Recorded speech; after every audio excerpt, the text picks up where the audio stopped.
Títulos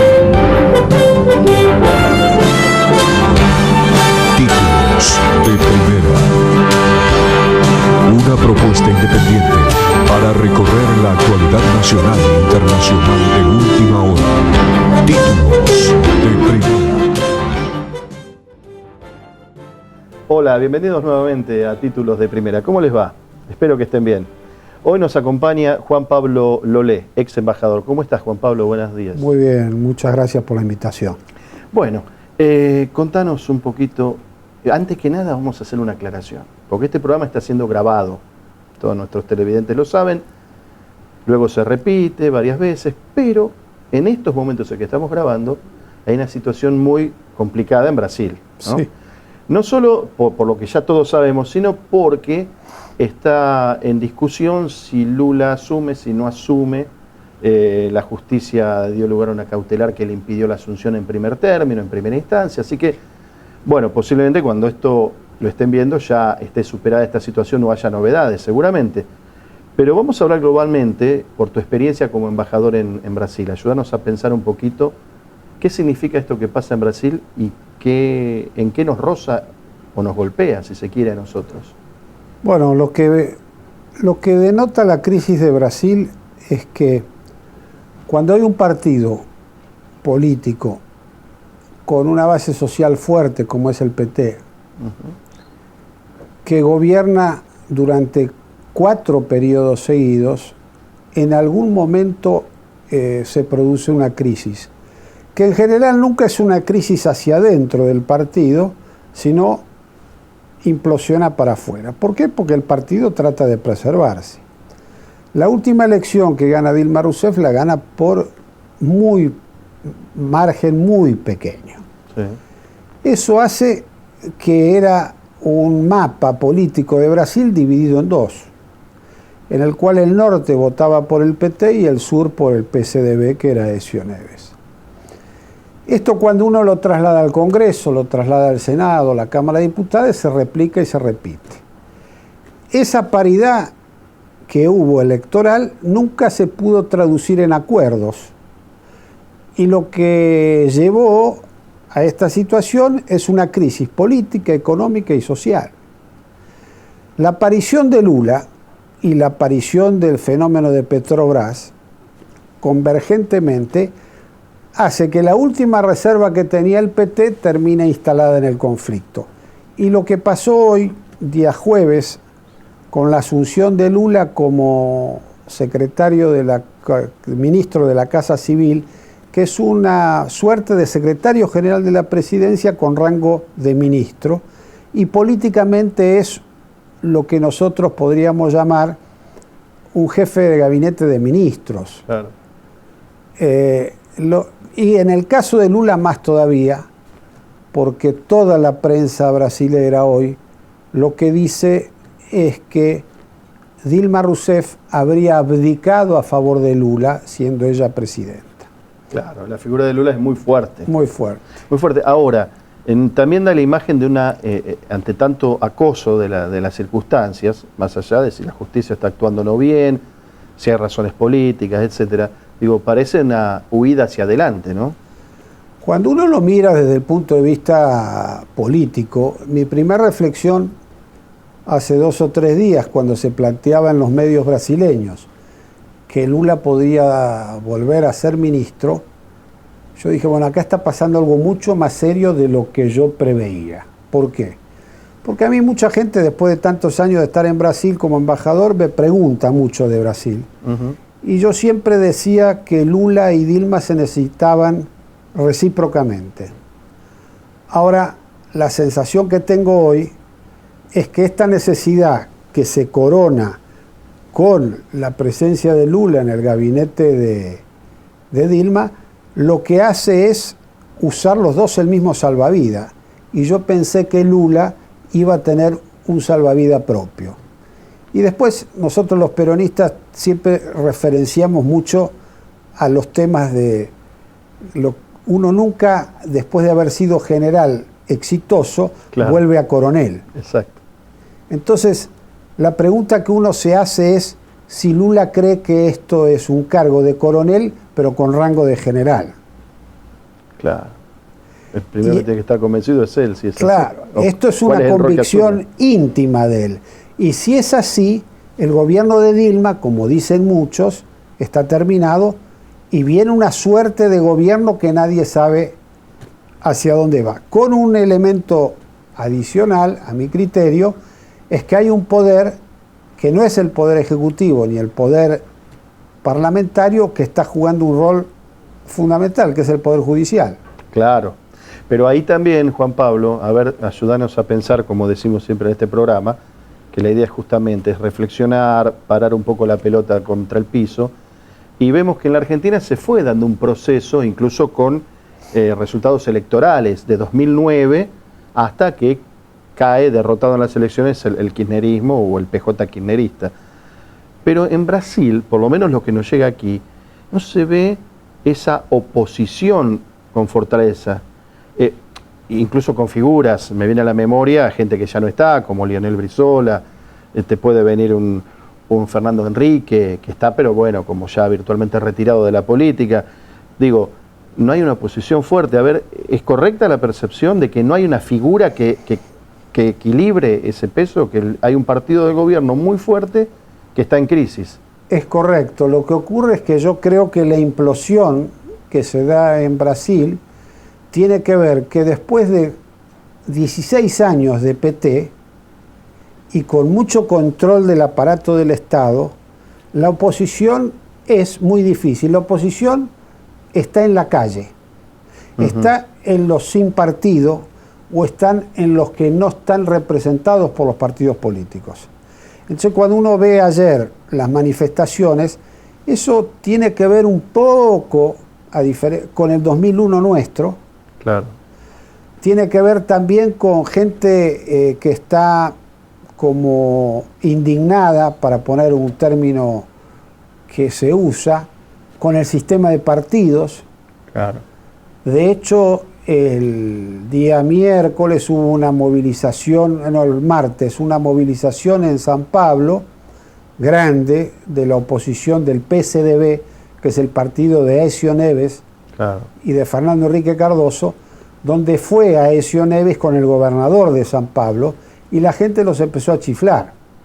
O sea que se pudieron quedar media hora y se tuvieron que ir, supuestos opositores.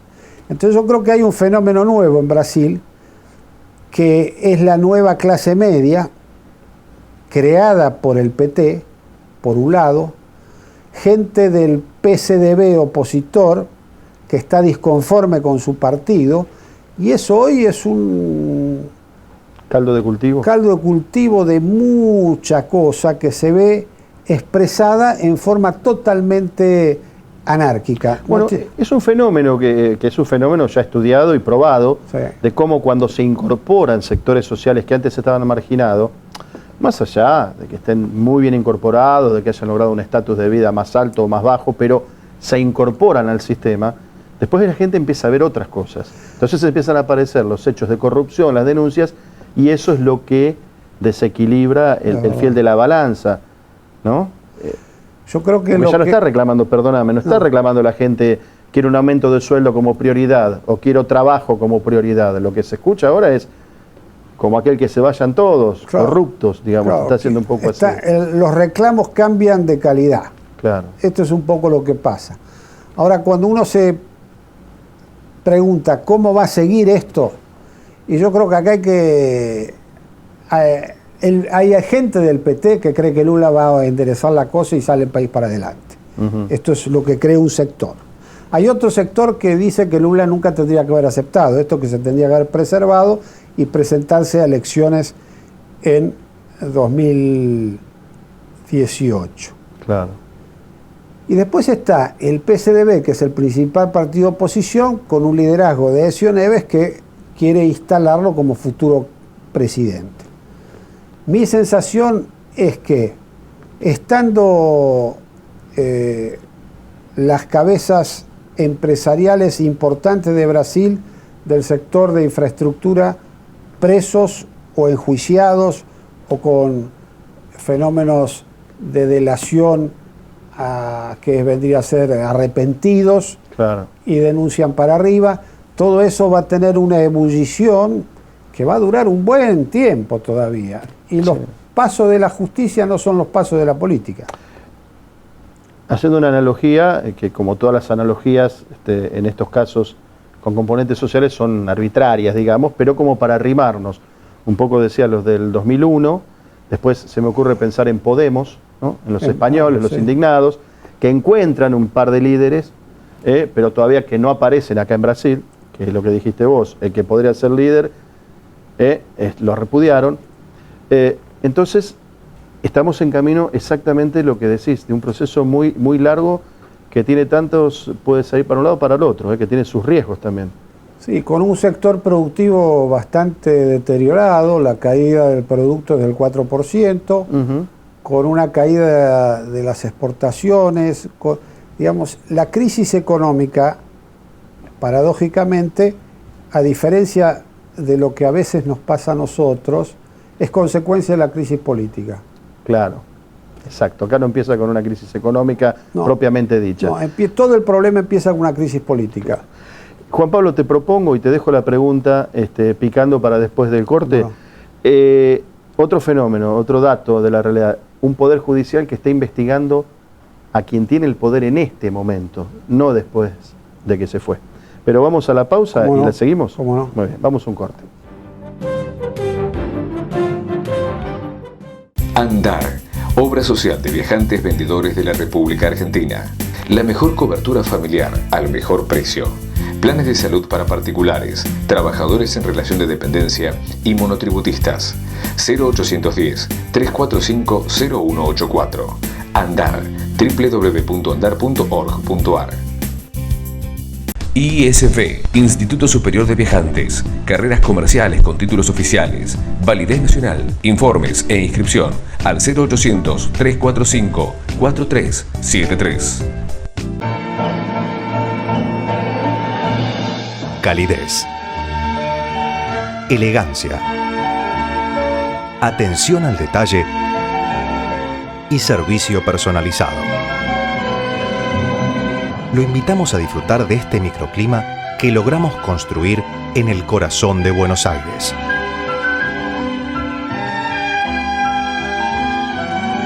Hotel Supara. Los esperamos.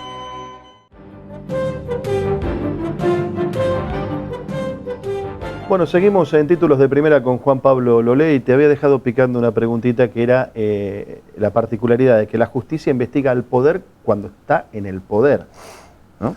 Es verdad, con un tema que en Brasil el poder judicial es muy fuerte a lo largo y a lo ancho del país. Un presidente de corte provincial tiene mucho poder en Brasil. Eso lo comprobé durante mi gestión allá porque nosotros teníamos, por ejemplo, controversias en algunos estados donde había intereses argentinos que habían ganado licitaciones. Y ahí comprobamos muchas veces que el Poder Judicial ejercía con mucha fuerza el derecho interno y muchas veces desconocía el derecho del Mercosur y demás. O sea que el juez de Curitiba es un juez importante en Brasil. Y por eso tiene el poder que tiene y además es avalado por los miembros de la Corte Suprema del país. Y esto lleva a que él aplique penas, sanciones, investigaciones. Y bueno, esto es una cuestión que es diferente a lo que nos pasa a nosotros. Decime, Juan Pablo, toda esta explosión e implosión que se está dando en Brasil, ¿cómo nos pega a los argentinos? Porque esa un poco fue la pregunta inicial, pero tanto en términos políticos, aunque ahora, claro, hay una diferencia. Dilma estaba en la línea, o el kirchnerismo y Dilma estaban en una misma línea en su momento. Ahora tenemos otra línea aquí, pero digo, ¿esto puede llegar a favorecernos? Mirá la pregunta que te hago, si puede llegar a favorecernos esta crisis en cuanto a que la Argentina tenga una plataforma de liderazgo como para ir arrimándose nuevamente. Yo creo que la Argentina, en la medida que se entienda la Argentina como proyecto de país, la Argentina se entienda con sentido de unidad, que la Argentina salga del maniqueísmo ideológico, que radicales, peronistas, y cuando hablo de todas las tendencias, definan que para el argentino no hay otra cosa mejor contra el argentino, vamos bien. Eso nos ha costado mucho. La rivalidad nos ha llevado a desconocer lo propio, lo que es nuestro adversario. Y yo creo que la Argentina, con un poco de unidad, no digo con un poco de unidad, es un país que tiene que emerger. La pregunta que vos me hacés, si nos favorece con Brasil y nos favorece con todos los países del mundo. ¿Por qué? Porque lo inexplicable de la Argentina es qué es lo que hacemos los argentinos con nuestro país.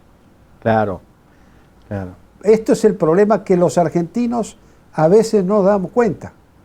Si nosotros hiciéramos todos los días un poco más por el país, incluso con los que no estamos de acuerdo como ven el país, este país sería totalmente diferente. Nos está costando eso. Sí, porque la incógnita que se me plantea a mí particularmente, y bueno, espero ser transmisor del pensamiento de alguna gente en ese sentido, te preguntaba si nos beneficia, porque por otro lado hay un riesgo, ¿no?, de que somos socios de Brasil. Entonces esta crisis de Brasil, que nos tracciona muchas veces la economía brasileña a nosotros, claro, se nos puede volver en contra, o por lo menos en un parate mayor al que hay ahora. El parate lo vamos a tener porque, por ejemplo, el sector automotriz ya está. Claro.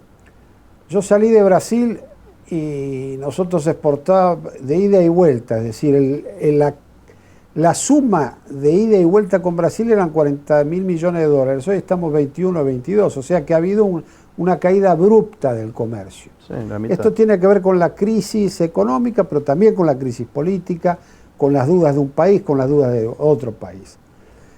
Yo creo que hay una vieja historia entre Argentina y Brasil de que si les va bien a los brasileños, a nosotros no nos tiene que ir demasiado bien. Y en Brasil, cuando uno ve las manifestaciones que ha habido estos días, hay carteles que dicen yo quiero un país como la Argentina. Yo creo que tenemos que ser muy sensatos en esto. Si a la Argentina le va bien, la Argentina le va a ir bien también si le va bien a Brasil, le va a ir mejor. Si a Brasil tiene este periodo que no le está yendo bien, y a nosotros nos va a perjudicar, y a la inversa también. Creo que la visión de la competencia entre Argentina y Brasil no favorece a uno ni al otro. Claro. Nos neutraliza. Bueno, hay una complementariedad. Hay una complementariedad que nunca la llevamos a cabo. Esa era la idea primigenia del Mercosur. Exactamente. Y no la hemos llevado a cabo, este es el problema. El déficit está ahí. Que Brasil, cuando el Mercosur se relantiza, se apaga un poco, empieza con toda su estrategia mundial. La Argentina se apaga, la Argentina se recluye, hacemos algunos acuerdos con China, hacemos con Rusia, dejamos todo lo que es Europa y dejamos Estados Unidos, ahora lo volvemos a retomar. Esta ambigüedad favorece a los países que ya están desarrollados, no a los países que no están desarrollados. Y ojo, a nuestros virtuales socios o hermanos, claro, o parientes o primos que quieras llamarle, que está la Alianza del Pacífico. Exactamente. Ahí también tenemos que poner un pie. Un ojo, sí, por lo menos. Y por lo menos tenemos que sacar algún provecho de nuestros vecinos. Y ellos tienen que sacar un provecho de nosotros. Y la Argentina tiene una potencialidad extraordinaria. Lo que pasa es que para que eso sea posible, primero hay que tener una visión abierta, hay que tener una visión clara de interés nacional, que tiene que tener consenso nacional. No hay política exterior exitosa sin consenso nacional. Vos conducís un centro de estudios políticos estratégicos internacionales, sí, tal es así el nombre, CEPEI. CEPEI. O sea que tu visión internacional es, digamos, tu fuerte, ¿no? De cómo se desarrolla esto. Fuiste 8 años, dijiste, embajador en Brasil. Sí. Y en España también. En España y en la OEA en Washington. Perfecto. O sea que tenemos para hacer varios programas para hablar de estos temas con vos, pero no me quiero olvidar de algo que comentaste al pasar, o que lo comentaste como parte de una respuesta que tiene que ver con esto de la unidad, de los intereses comunes, de terminarla con esta historia de enfrentamientos internos. ¿Te parece que esto que ocurrió, más allá de la valoración y de los números, ¿te parece que esto que ocurrió en el Congreso y que está ocurriendo todavía por estos días con el Senado, con los holdouts, es un buen banco de pruebas para llevar a la práctica esto? Yo creo que sí, por varias razones. Primero, porque hay un actor que no estaba en el sistema de partidos nacionales. Y está ahora. Estoy hablando del PRO. Claro. El PRO no es un partido centenario. Nosotros, los peronistas, somos un partido que estaremos cumpliendo 80 años, 90 años. No había otro emergente. Y que hay otro partido que empieza a jugar. Y que además necesita de una alianza con los radicales y necesita acordar con el peronismo. La Argentina está aprendiendo, después de mucho tiempo, que los acuerdos no sirven solamente para los partidos, sirven para el país. Y el país nos beneficiamos todos. Y la gente va a tener el derecho después a votar por el que mejor le parezca. Pero probablemente la gente empiece a ver también que el que mejor le parezca es el que mejor defiende los intereses nacionales. Y la defensa de los intereses nacionales no está ligada a negar el mundo. Porque uno, por ejemplo, se puede preguntar, del bloque del Frente para la Victoria hubo 6 diputados que votaron a favor del acuerdo. Esos diputados no son ni traidores ni enemigos ni nada, tienen una visión distinta. Y necesidades distintas. Y necesidades distintas. ¿Por qué homogeneizar todo? Claro. Misiones, Maurice Clos concretamente es uno de los que votó, fue gobernador, dice, yo conozco la realidad de mi provincia. Después con Maurice Clos podemos discutir muchas cosas. Exacto. Su pertenencia al kirchnerismo, su quizás no crítica en su momento cuando tenía que haberla hecho, bueno, pero la realidad es así, es dinámica y esto es lo que pasa en la política. Y él está diciendo, yo tengo necesidades. Y mi sensación ahí, creo, es que el país necesita acordar lo que no se acordó antes. Claro. ¿Por qué? Porque este acuerdo ya estaba hecho, y estaba hecho casi por 1.200 y pico de millones de dólares. Estamos pagando 10 veces más. Ahora, si uno maneja una empresa así, quebró. ¿No es cierto? Obvio. Como los estados no quiebran, lo que tenemos que hacer es usar la cabeza para proveerle al Estado una inteligencia de que el país está atrás y que hay una unidad del país en función de eso. Nosotros no podemos tener una deuda permanente. ¿Por qué? ¿Por qué tenemos que tener una deuda permanente si este país tiene recursos? Perón decía, si nosotros no defendemos el interés nacional, nos van a sacar los bienes por teléfono. Y esto es así. Ahora, decime, en estos 3 minutos que nos está marcando nuestro productor, y que evidentemente vamos a tener que hacer otro programa, evidentemente, te pregunto para no robarte tiempo a tu respuesta. En todo esto, ¿cómo ves hoy el presente y el futuro y cómo está jugando el justicialismo, ya que sos justicialista? Mire, yo como justicialista digo lo siguiente, justicialismo dividido, justicialismo perdido. ¿Pero todo en la misma bolsa? No, nosotros tenemos que tener una bolsa donde definamos qué queremos ser. Nosotros no podemos ser 5 cosas distintas. Ahora, también frente a este argumento dicen, no, pasa que nosotros nos dividimos, los peronistas, somos como los gatos, que esto lo decía Perón, Sí. y bueno, pero nosotros hoy tenemos un partido que está al borde de la intervención, un partido con un Congreso que no tiene representatividad integral del país, tenemos sectores del peronismo que tienen partidos políticos alternativos. El sindicalismo que no está integrado al El justicialismo. sindicalismo no lo han integrado y además se ha preservado para tener una interlocución propia. Aunque opina, Moyano Claro. dijo es una cáscara vacía. Y tan errado no estaba en un momento. Ahora creo que el sindicalismo también va a jugar un rol y creo que el peronismo le debe a la sociedad argentina una respuesta que es la unidad y un proyecto de consenso peronista y nacional, que todavía no lo ha hecho. Lo que se nota que hay una reconversión, un reinventarse, que eso es especialidad del peronismo, bastante rápido, me da la impresión, con respecto a otras etapas, ¿no? Mire, yo participé de la renovación. La renovación fue un proyecto inconcluso. Claro.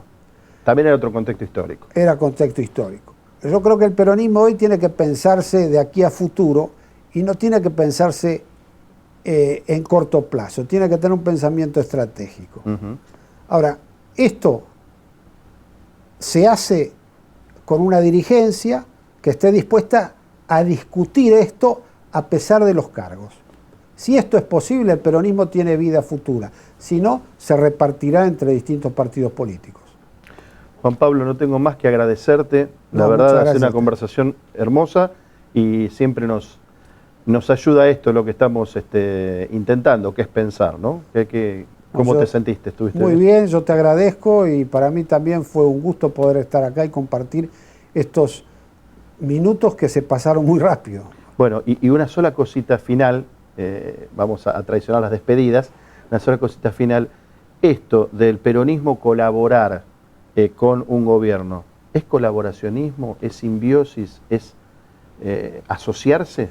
El peronismo tiene que colaborar siempre porque forma parte de la esencia nacional. Perfecto. No sé, si tenías algo más. No, ¿qué quiero decir esto? La esencia nacional, nosotros somos parte integrante importante social, política e históricamente del país. O sea que siempre tenemos que estar unidos al destino de la nación. Muchísimas gracias. Ahora sí nos vamos. Juan Pablo Lolé, ex embajador, dirigente político, conductor del CPEI, como les decíamos recién. Ha sido un gusto y te convocamos para otra ocasión seguramente. Con mucho gusto. Muy bien. Gracias. Hasta la semana que viene, amigos, aquí en Títulos de Primera. Chao, gracias.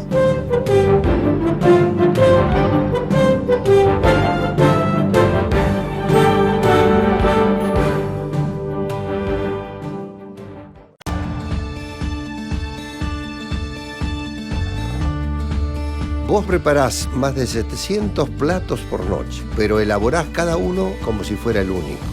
Vos tratás con cientos de personas al día, pero saludás a cada una como a un amigo. Vos servís infinidades de cafés cortados y nunca te olvidás del vasito con soda. Un sindicato como la UTGRA tiene miles de trabajadores, pero cuando se trata de tu formación y tu educación, para nosotros sos el único. Tu trabajo es atender a la gente. El nuestro es servirte a vos.